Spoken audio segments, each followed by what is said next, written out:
Do you ever get tired of flavorless, boring meals just to hit your protein goals? I also used to, until I made 170 high-protein recipes that taste like cheat meals, but actually help you lose weight. So today, I'm going to show you how to make a gyro meal prep with 69 grams of protein per sandwich, and the secret ingredient that takes this recipe to the next level. Let's get into it. If our meat isn't juicy, we'll never have a good gyro, so we need to start there. Here's the 3-step game plan. Step 1, moisture. Step 2, texture. And step 3, Flavor Town. For step 1, grab a grater and a red onion. Cut off the stem, cut it in half, and remove the outer layer. Grate it on the small hold side and quickly wash off the grater. I personally like doing this on a plate to prevent a mess. So why is this the move? Onion is essential for authentic gyro flavor. The grated onion melts into the meat and you get the payoff without needing a food processor. Time for step 2, texture. Add a bowl to a scale and toss in 448 grams 93.7 ground beef, 448 grams 90.10 ground pork, and 80 grams 2% Greek yogurt. The yogurt might sound weird, but it's insurance. It keeps the meat tender while preventing it from drying out while cooking. And here's a pro tip. If you can't find 90-10 ground pork, grab pork chops with similar macros and pulse them in a food processor until a paste forms like this. That trick also works for a bunch of the ground pork recipes in my cookbook Diet Cheat Codes, like my Lou Malnati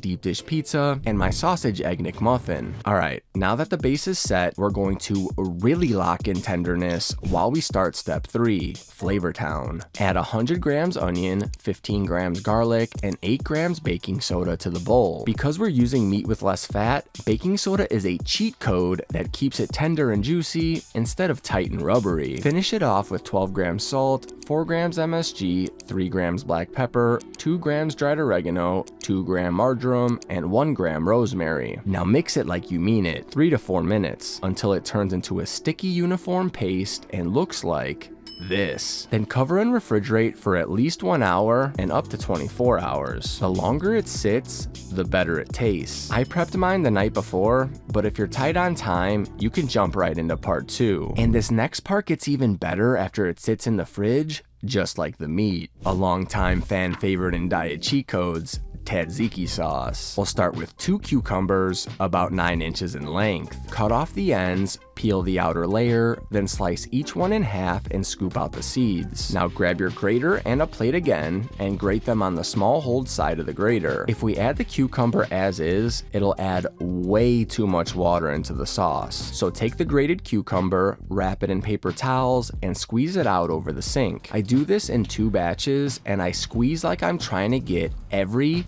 last drop out. Then add 160 grams of that squeezed cucumber to a bowl on a scale. We'll follow that up by adding 320 grams 2% Greek yogurt, 8 grams olive oil, 30 grams white vinegar, 1.3 grams dried dill, 6 grams garlic, 84 grams fat-free feta, 6 grams salt, and a pinch of black pepper. While feta isn't traditional in tzatziki recipes, I love the texture it brings, and it adds a ton of protein for very few calories. And this sauce is so flavorful that you'll never guess it's fat-free cheese, especially after it sits in the fridge. Like this video. Mix all the ingredients together, add to a container, and throw it in the fridge. Now here's where we run into a problem. You can nail the meat and sauce and still end up with a mediocre gyro because the pita is trash. What's worse is low-calorie store-bought pitas taste like fermented cheese, and the higher calorie ones are just okay. So in part 3, we're making a pita that ties the entire gyro together with a beautiful bow. And I already made a full video on these pitas, so I'm gonna keep this part moving. Let's make the dough. Add 195 grams AP flour, 78 grams vital wheat gluten, 3.6 grams salt, and 4.5 grams baking powder to a bowl and whisk. Then add 365 grams 2% Greek yogurt and combine until a dough forms and you don't see any more dry ingredients.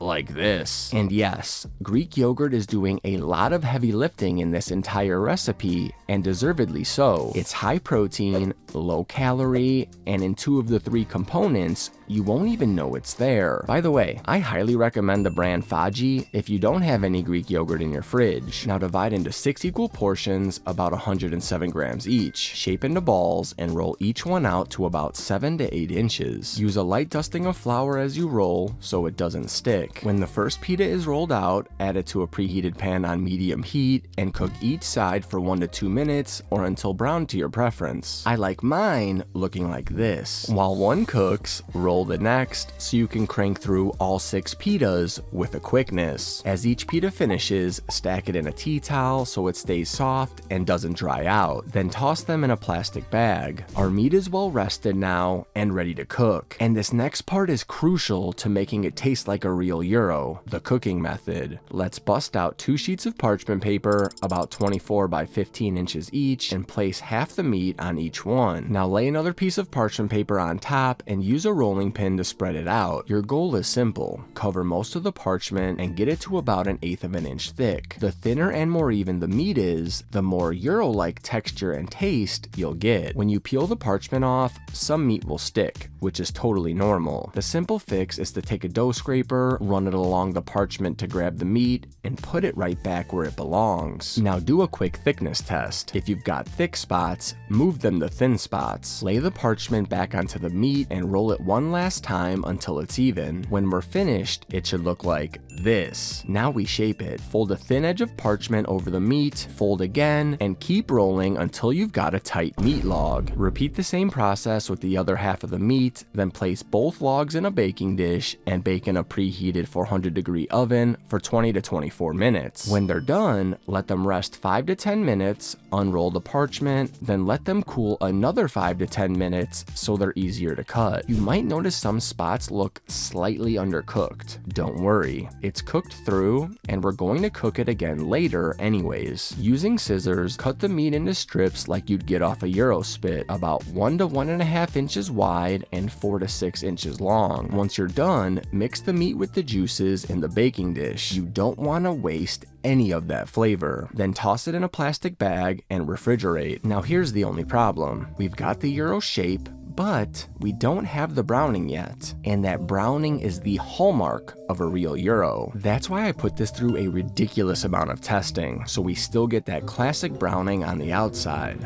Honestly, this is the exact way I develop every recipe in diet cheat codes, like my Japanese pancakes, mint chocolate chip ice cream, and $1 pan pizza. And it made me realize you can really make any recipe work for your goals. That's why I created my cookbook, for anyone who's struggled to lose weight no matter what diet they try. And the feedback has been incredible. Thousands of you have sent me photos and comments showing your results from eating these recipes, and a lot of you are genuinely unrecognizable from where you started. If you want VIP early access to new recipes and a book that can finally help you reach your goals and keep the weight off forever, click the link in the description and use code E4CM for 10% off. When it's time to eat, weigh out 1/6 of the meat, or about 150 grams, and toss it into a pan on medium heat. While that's cooking, lay a pita on parchment, add 116 grams of tzatziki sauce, and spread it around. Then we'll quickly slice some tomato and red onion. I personally like to rinse the thinly sliced onion under water, then pat it dry. This really knocks out that sharp bite of the onion. After about 2 minutes in the pan, give our meat a shake. Once you see that beautiful browning, it's time to finish the pita. Add the meat over the top of the tzatziki, followed by 25 grams of fat-free feta, red onion, and tomato. To bring this to perfect, authentic Chicago style, wrap it in parchment paper and microwave for 20 to 30 seconds, then let it sit 1 to 2 minutes. That quick steam and rest brings all the flavors together and makes it taste like you picked it up from your favorite spot and brought it home. Anyone you feed this to will never know it's healthy and is an insane dinner for weight loss. Unfortunately, you still have a major issue. This is one meal, and if you don't have more meals ready to go, that's when you fall off the diet. In this video here, I'll show you how to cook one pizza that feeds you for the entire week while losing fat, especially when paired with this gyro. Until next time, deuces.